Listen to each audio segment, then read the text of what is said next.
Hey everybody, it's Katie Chu here, and on this video we're gonna talk a little bit about my main tips for improving your art more effectively.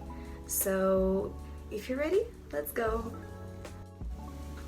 Okay, so I would like to begin with the most obvious one that I'm pretty sure every single one of you have heard 1,000,000 times, but I think it's one of the most important ones.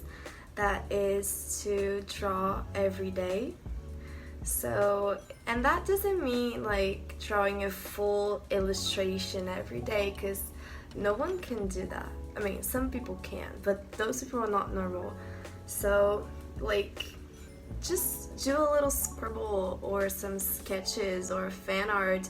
It doesn't have to be a full illustration every day, but it's important not to allow yourself to get too idle when it comes to art, because it may turn into some sort of snowball where you're not gonna be able to draw for a long time, and picking up a pencil is gonna get more and more difficult for you.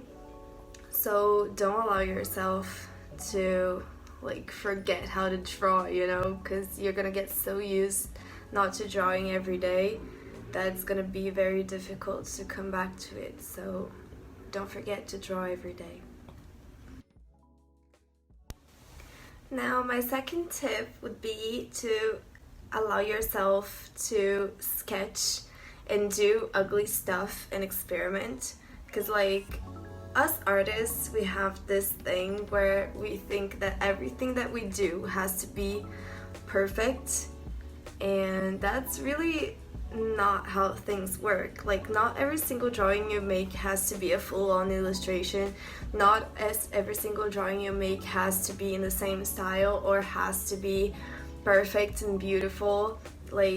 Great part of improving is being able to scribble and experiment and practice and sketch and do a lot of ugly stuff. So I think it's very important to allow yourself to do that, and don't think that this is what defines your skill as an artist. This might be what will define your skill as an artist in the future, because it's absolutely essential for improving. But this is not this shouldn't be seen the same as when you do a full illustration, because just see it as a part of a process, which is really important. So don't ignore it. Allow yourself to do ugly stuff. Get one, a sketchbook where you're gonna draw without thinking a lot about it, just sketch a lot and don't worry about how it's gonna look in the end, because not every single drawing you do has to become a full illustration. Please remember that and allow yourself to do sketches and ugly stuff. It's super important for improving. My tip number 3 is to have the courage to let go of this necessity of having a consistent style in order to experiment with new stuff and getting out of your comfort zone. Most young artists feel the necessity really to be consistent all the time and to define their style very quickly, because they feel like having a different style is consistent style is absolutely essential for your career as an artist. But I don't think we should skip this process of experimenting and learning new techniques in order to have our own style, because the style is something that is going to happen naturally. But we shouldn't give up on learning new stuff just to achieve that quickly.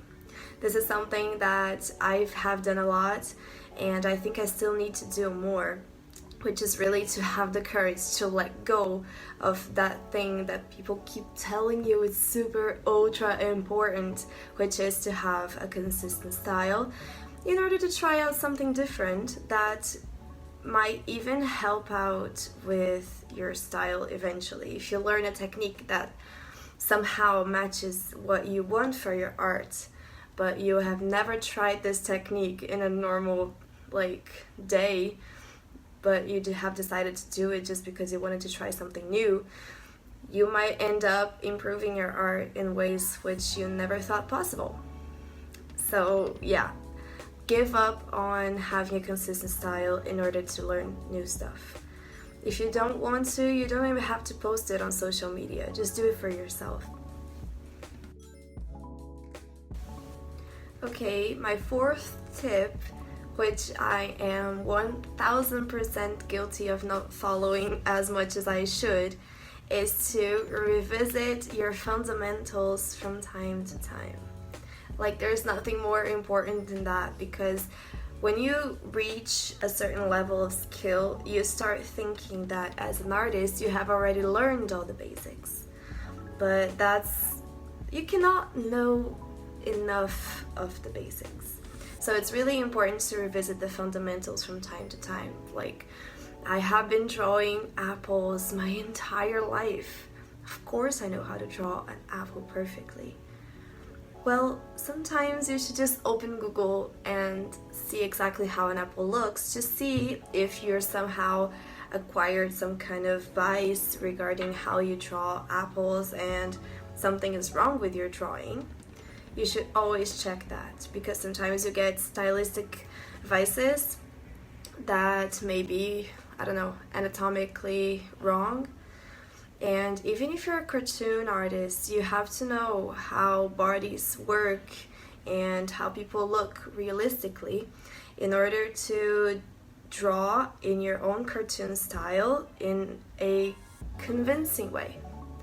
So revisit your fundamentals, look out anatomy tutorials and lighting tutorials, color theory. Always do that, like, from time to time, because you will always be able to maintain a certain level of skill if you do that. And that doesn't mean you are, oh my god, I'm a newbie artist again. Oh, I shouldn't do that if I'm a professional artist. That just means that I'm not good enough. No. Okay? Practicing and revisiting your fundamentals does not mean you're a bad artist. It just means that you're a good artist who is willing to get better. Okay, my next tip may sound a little funny, but it's called like the micro goal system. I don't know where I got that from. I don't know if I created it. I think there are other people who do the same thing. Anyway, so this is how it works. Every week I set a mini goal for myself, which is usually an improvement goal, right? So I have a really hard time drawing hands. I don't know how to draw hands. I'm terrible at it. So every week I set a goal for myself that I'm going to learn a new hand pose. So, I don't know. Last week I learned how to do a peace sign. And this week I'm gonna learn how to do, I don't know, this rock and roll sign, fancy you. And this type of goal is important to have because it's super easy to reach, as in it doesn't take a long time. So when you reach it, it's quick, it's easy, and it's still improvement. So it really helps you stay motivated. Just a second. This window. It really helps you stay motivated. Oh, that's so much better. Okay, so it helps you stay motivated because it's an easy goal to reach, and you can do it quickly, and it's still improvement. So as setting micro goals every week, you're going to always be improving, and you're going to keep your morale super high because you're always going to feel like you're reaching new milestones every time you reach a new goal. So I usually try to target my biggest insecurities about my art, which are really hands and sometimes backgrounds, and every single week I try to learn something new using this system. So I really think this is something that was a turning point for my improvement, because I was always learning new things that sounds I don't know, just oh my god, just a new hand pose, but it's still improvement. and there is no such thing as useless improvement. Every single improvement is amazing, and you should always be improving. Okay, my next tip is to learn from others. So I'm pretty sure every single artist has that one artist which you're like, oh my god, I would cut off my arm to know how to draw like that. I'm pretty sure you all have this one artist, and I think it's really important to learn from other artists' techniques, because it doesn't mean copying them, okay? It's not tracing, it's not heavily referencing, it's not copying. You need to, I think it's important to just understand how other people do it and why they chose to do it, and how that complements their own style, and how can you learn from what they're doing to complement your own style. So I really enjoy watching lots of tutorials and Speedpaints and videos, like review videos or whatever, from every single artist that I really like, because I can learn a lot from them. Like, even if it's just one little detail on how they color their characters, which I'm like, oh, I can adapt that to my own style and it's gonna look amazing. And then I experiment with it. They give me new ideas. So I think this is something that helped me a lot. So watch lots of Speedpaints tutorials and keep an eye for your favorite artists. They have a lot to teach you. Alright, so my last tip is to draw what makes you want to draw. So, I don't know, I have been working a lot with commissions, and as much as I love doing commissions, it's really not the same thing as taking one of your favorite characters from your favorite show and drawing them. So if you're constantly doing stuff for other people, you're going to eventually feel a little burned out, because your creativity is always being channeled to, I don't know, pleasing other people, And I know you're getting money from commissions, so it's super important to put a lot of effort on your commissions and making sure your client is satisfied. But when you're drawing fan art, it's something a little more about passion, because you really have an emotional connection with what you're drawing there.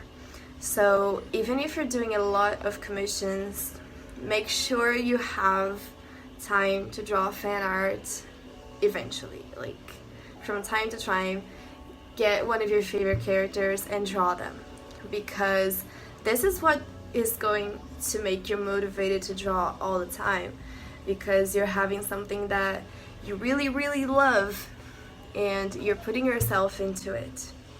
So don't get stuck only on commissions and whatever sort of work you do with your art, and have time to draw things for yourself. Even if it's your original characters, of course, it doesn't always have to be fan art.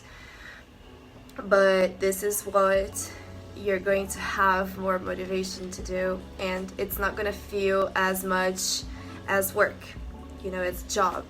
So put a lot of effort in your drawings and have a lot of fun and draw what you love. Always don't forget that if art is your job, you also have your professional obligations, but make sure art is also fun for you, because you're not going to be able to have the motivation to improve if you don't have motivation to draw at all. So make sure art is always fun for you. So these have been my tips. I really hope you have enjoyed this video. I know I still have a lot to improve in my own art, so I am giving out these tips not as like a super professional artist who has nothing else to learn in her life. No, I think we all have something to learn, and I'm not saying I'm like the best artist ever, but every single time that I have improved with my art, I improved using like at least one or two of those tips. So I thought I would share them. So yeah, if you enjoyed this video, please like and subscribe to my channel. It really means a lot and will help me continue doing videos like this one. And thank you for watching. I really love you guys.